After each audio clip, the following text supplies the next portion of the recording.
What is up, guys? Today I got a new story for you, and I'm sorry for not uploading in a while, but I've had some problems with YouTube. But now I'm back, and I'm bringing you another story. And this story is about when my father got offered to be a spy, like a real fucking spy. And this was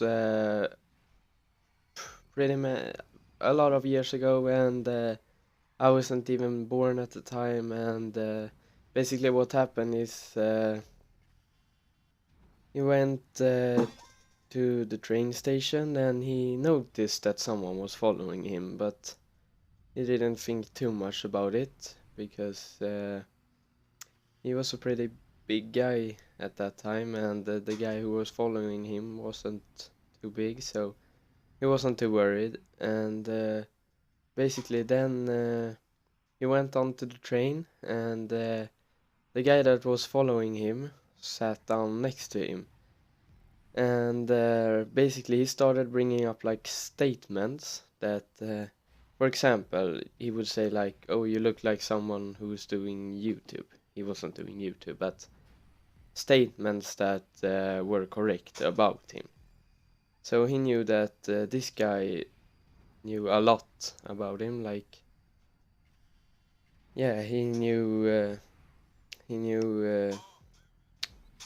like where he lived and what he worked with and what he had done in his past life, like where he was going to school, and So at that point, he was getting worried because this guy knew the background of him and what he's up to and everything. And when he said all those statements, my dad just thought like, "What the fuck should I do now?" So they talked for a while, and like my father explained this, like back then, uh, Russians were recruiting people to spy on like countries.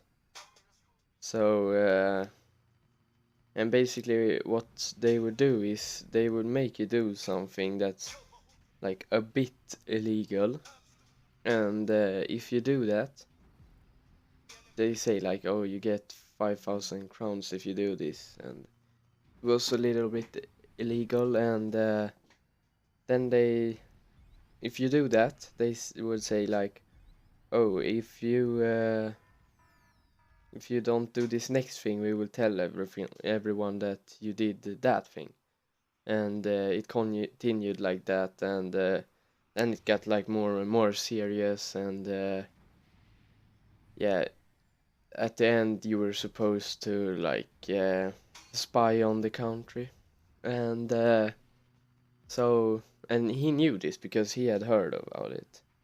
So he just straight up said like, "No, I'm not interested." And the guy kept saying like bringing up personal things, like it would be bad if your house got raided and things like that. And at this point he was like really worried, and he thought about starting a fight with the guy, but he didn't knew what like he didn't want to risk it basically. So he just kept rejecting, saying like, "I don't have time with this, I don't need the money," because they offered uh, a lot of money for what you would do. But so yeah, that was the story, and in the end, nothing happened, and I guess they recruited someone else. But yeah, he basically got offered to be a real spy for the Russians, and yeah, he could have been a James Bond this day, but he isn't. And yeah, thanks for watching. Leave a like, subscribe, comment what you think about the story, and if you want me to do more, or like if you have any video ideas for me, please leave a comment. And yeah, see you guys later.